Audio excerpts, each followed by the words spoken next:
It feels like a lifetime ago that we spoke, but it's only been a week.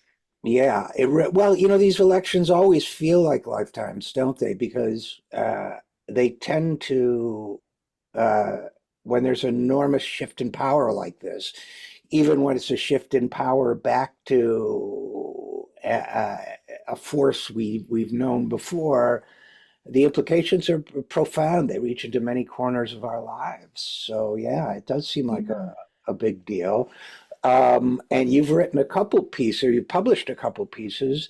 One was Our Power Goes Beyond the Ballot Box, which is something we need to hear right now. That's at Yes Magazine.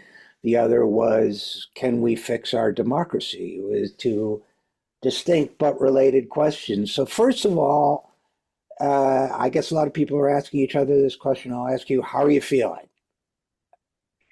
Um, I'm reeling. I've been going back and forth between reeling and trying to not think about the future, and then convincing myself, okay, we'll survive it. We survived it before. We'll survive it again, and then reeling again. I was surprised because, I thought I believed the pollsters who said that they had fixed the polls. I I thought that they wouldn't want to be embarrassed yet again by getting it so wrong. But the difference between 2016 and this time was that very early in the night, the race began to go Donald Trump's way. And I remember in 2016, it started out with the New York Times needle, right? It's their like With a it's famous needle, it's a yeah. famous needle that's based on these like internal engineers of exit polling and all of that that tells you the likelihood of which candidate is winning. And in 2016, it started out strongly in Hillary Clinton's side of the Right. spectrum on the blue, and then very slowly made its way right to Trump. This time it started slightly tilted to Trump right off the bat. And within hours, it was at 80, 87, 90, 91% likelihood of Trump getting elected.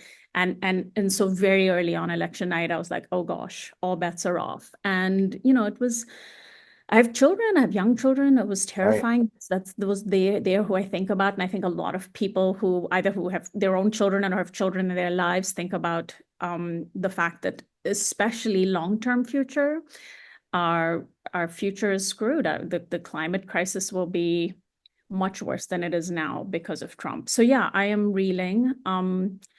I'm disappointed. I'm angry, angry a little bit at ourselves, but also angry, especially at the Democrats.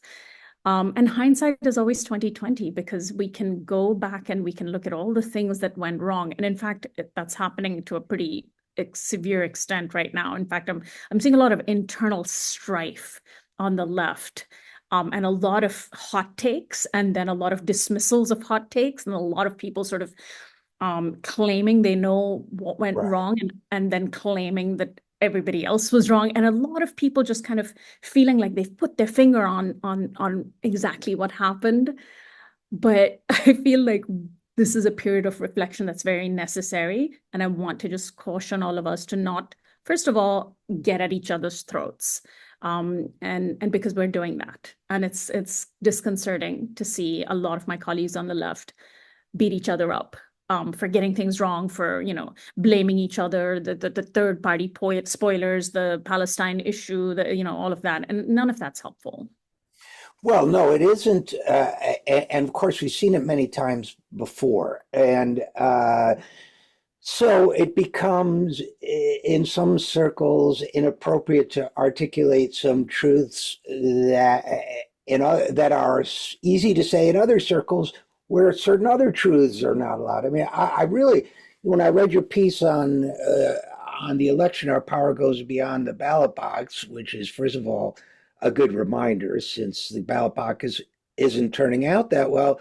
You had basically a one or two sentence summary, and I'm not sure I can find it off the top of my head, but it was basically, we had a choice between a genocide apologizer. Forgive me if I paraphrase you wrong, but a genocide apologizer, which is, a no go zone for a lot of people. That or the proto-fascist Trump, or a third party that has no chance of winning. So I look at that matrix, and I have for all during this campaign, that layout, and I think, well, this isn't going to work out well. And some outcomes are better than others, right? Obviously, it would have been better not to have Trump and the Republicans absolutely in power. And I have to tell you, I'd love to get your thoughts on this. I wrote a prediction piece just to like bang my head against the wall. And I said, I don't know who will win. I'm kind of leaning towards Kamala because she has more money, and money is such a factor in our elections. But there's one thing I can't justify, I wrote. I have no rational justification for this, but I think whoever wins, wins big and will know quickly, contrary to what everybody is saying. It's just a gut feeling. And somebody else, I think Tom Frank was on last week, Thomas Frank, said, well, you knew that things had to shift. You sensed that things had to shift. I didn't think they'd shift this big in this direction.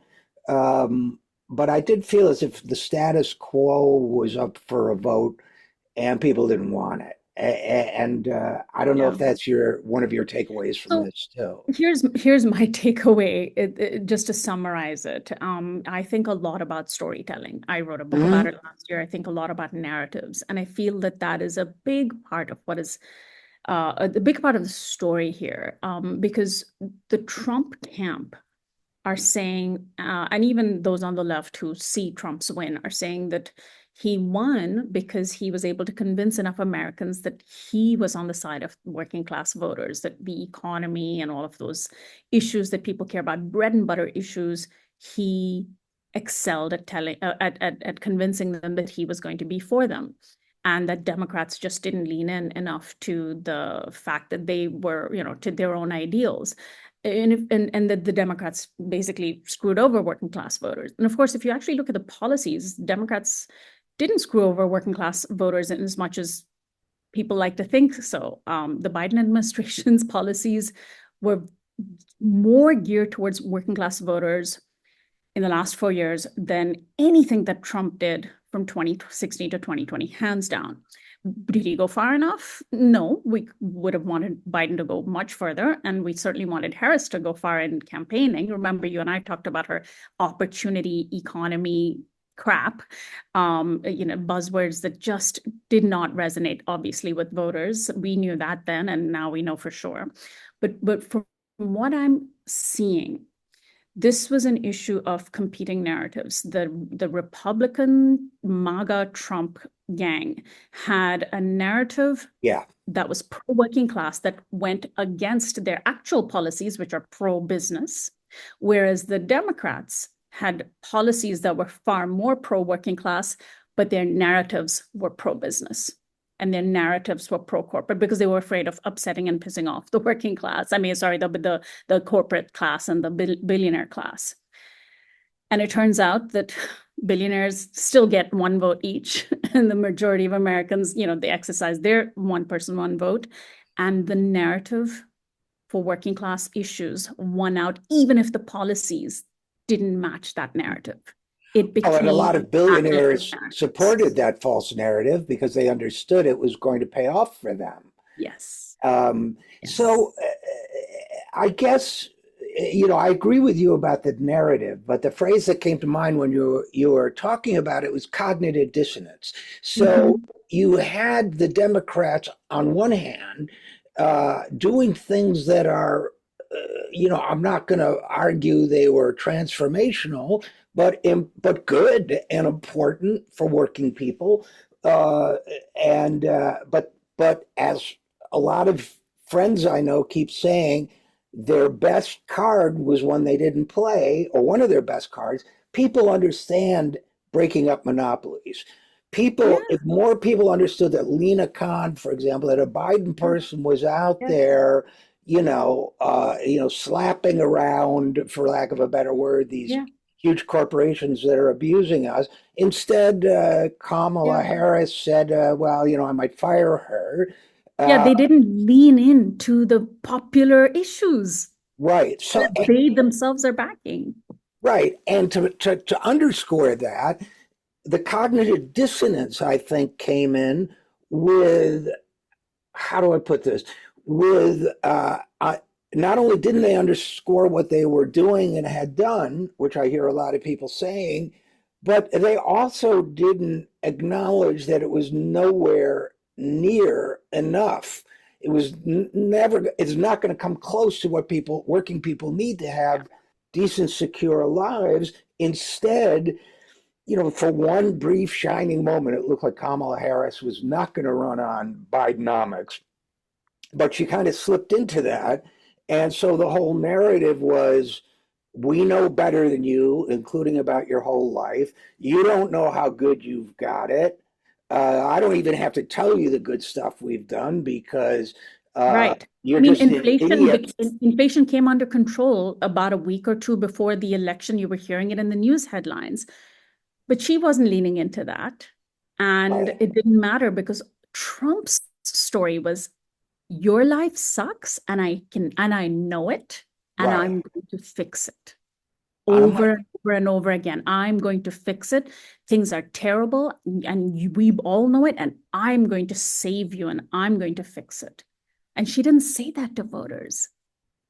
Yeah, no, she didn't at all. And so, and Trump furthermore said, and I'll have to, if I have to knock people's heads together to do it, or, throw them out on the street, it doesn't matter, I'll He do said, it. I'll be your champion. I will fight Right, to the end. We know right, it's all BS.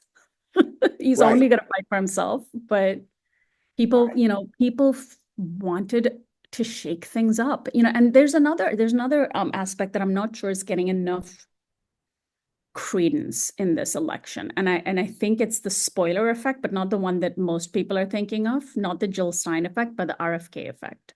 Robert Kennedy Mm, went in guns blazing for Trump, and all of the people that would have voted for him likely voted for Trump based solely on his version of what healthcare should be about. Robert Kennedy, who has made a lot of mm, money and a lot of, had a lot of followers because he is delving into conspiracism, anti-vaxxer stuff, and anti-establishment ideas around the FDA controlling people's food and drug and regulating drugs and taking people's actual angst around the terrible state of our healthcare system, reducing it to one about individual health and promising that Trump will deliver, that Trump will destroy the FDA's regulatory agencies, and he'll basically get rid of vaccine mandates, ban fluoride in water. A lot of people are motivated just by this little thing, enough to push Trump into the edge. I don't know if that was I feel like that was one big factor of many, many factors at I play. think that's a great point. I mean, and it could account for 4 or 5 points in the pie. You don't know, and we'll never know. But it's a terrific point, and it gets to another interesting aspect of it, which is, the don't tread on me streak in American politics, or you're not the boss of me. And that was a lot of, I think, the miscommunication and pushback on the vaccine, on vaccination was, Yeah. that kind of anti-authoritarian. But Sonali, I wanted to read you Mhm. three statements that I quoted in my piece on the election and get Okay. your reaction Sure. to them.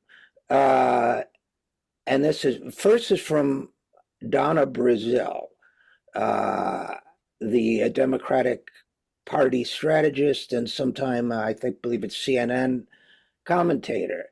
Quote, she said the election result, quote, said more about America than it did about Kamala. That's quote number one.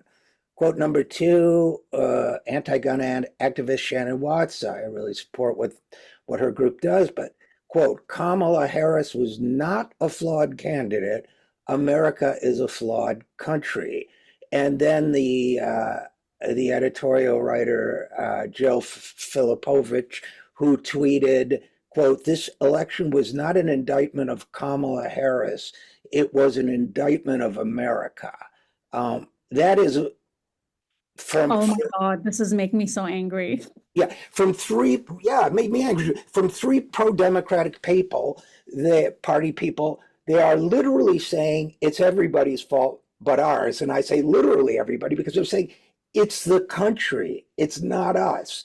And to me, this is the worst of all possible reactions. It's it's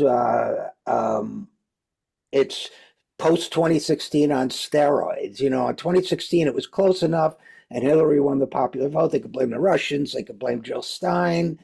Now, with nobody to blame but themselves, it's just, well, the people stink.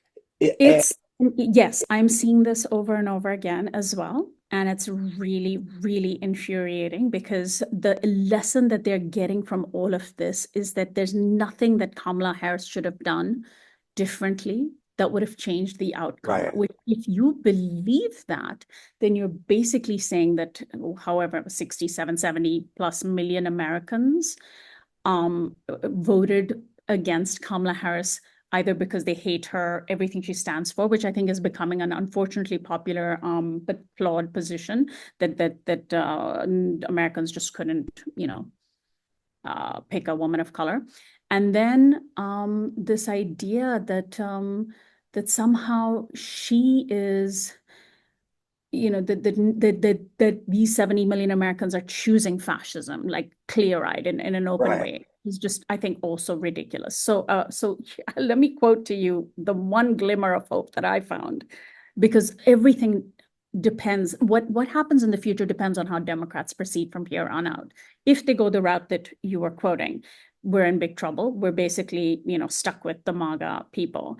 If they go the other way, then which is to actually learn a lesson. And I want to quote from David Brooks's post-election op-ed. David Brooks, the day after the election, wrote an op-ed that was basically called Voters to Elites, Do You See Me Now? And he said, I'm a moderate. I like it when Democratic candidates run to the center, but I have to confess that Harris did that pretty effectively and it didn't work.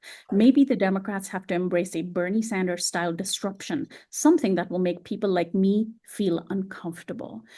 And I was like, oh God, is it breaking through to them? Like, are these people seeing and saying what needs to be said? Maybe a few people will see that and go the opposite direction to Donna Brazile and Jill Filipovic, because I really think that if they think that the country is the problem and not them, then literally go find another country to run in, because Or we've get got, out of politics. Then we're stuck. politics is not the job for you. If Yes, you don't exactly. think you can win, and if you hate the people, want to indict the people, you're not going to win over people you hate. This is, to me, this has been a Democratic Party Yeah, politicians' problem for years. This sort of yeah. implicit, this resentment of college students when they don't turn out at a high enough rate. This resentment of black people when they don't turn out at a high enough Yep. rate.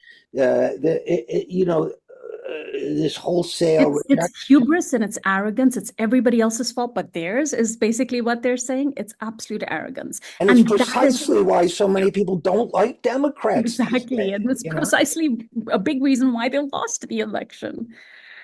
And it's Yeah. frustrating for those of us who, are now going to have to live with the next 4 years, and who I think the big challenge for the left is going to be, how do we move from here, knowing that the Democrats seem to be unreformable and we're stuck in a two-party Right. system, and the Trump MAGA people are the ones that are basically have the moral high ground. I don't know. I don't have any answers, and I don't want to pretend that I have any answers. But we have to keep reminding ourselves that elections come every 4 years, and in between elections, there's a lot of organizing that needs to be done, And especially congressional elections every 2 years, and and Senate. every exactly the midterms. And I Right. mean, I can't even I haven't even started to think about the fact that Republicans control all three branches of. I mean, he's gonna pass anything and everything that he wants to pass. He's And, going to and have a hard right. And I want to throw something really quickly at you before we go. And maybe this is unfair because it's probably a bigger topic.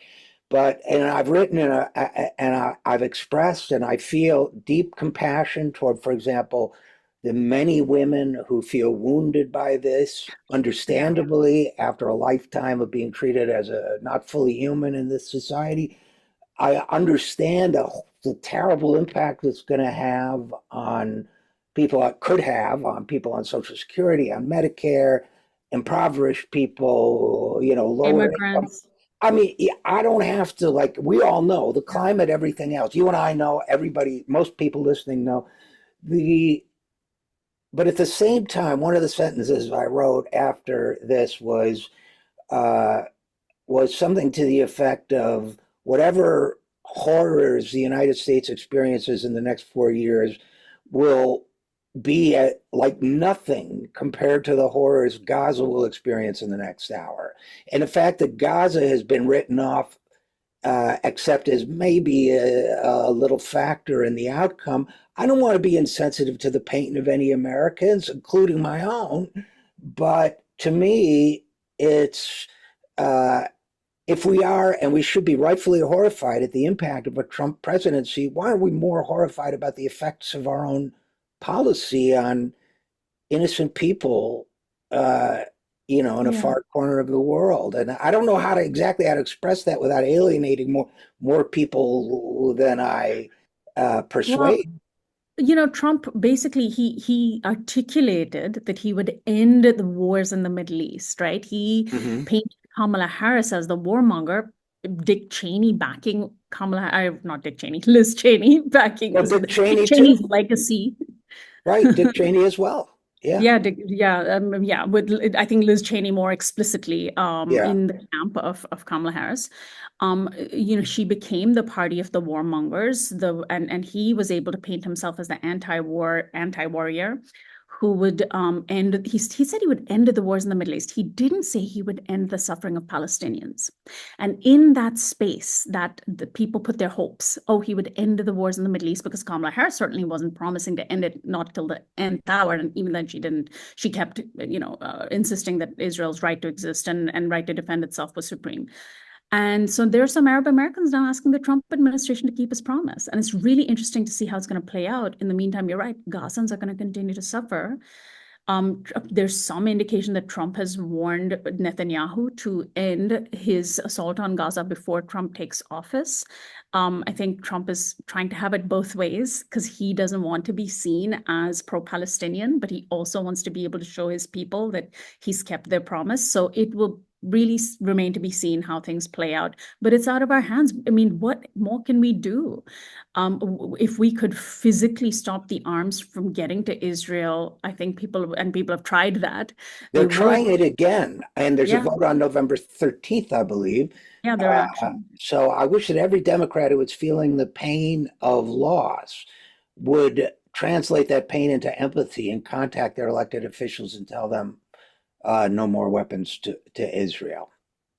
Yep. I mean, let's hope that that's what happens, but we can't hold back. We can't give up Yeah, because I think a lot of yeah. people are feeling very demoralized. To your point about young women feeling betrayed, I have friends who are calling me who say their teenage daughters have been crying nonstop since the election outcome, because they just feel so deeply betrayed. And what I want them to do when they finish mourning is to now say, what, okay, now what? Let's get to work. We Right, cannot give up. We cannot think that, oh, let's just start organizing months before the next election. Now is the time to organize. And also understanding why Kamala Harris lost and being really clear that it's not that she lost because America was a flawed nation, because then again, there's no opening for action. right, If you right. take that premise, then there's no work for you to do. It means that Exactly. Americans give up on America. Right, So, right, right. Strong people don't need strong leader, as Ella Baker said. yep, So good maybe that's point. the future. We depend on your support here at the Zero Hour, so please give whatever you can at any of the links you see on your screen. Thanks so much.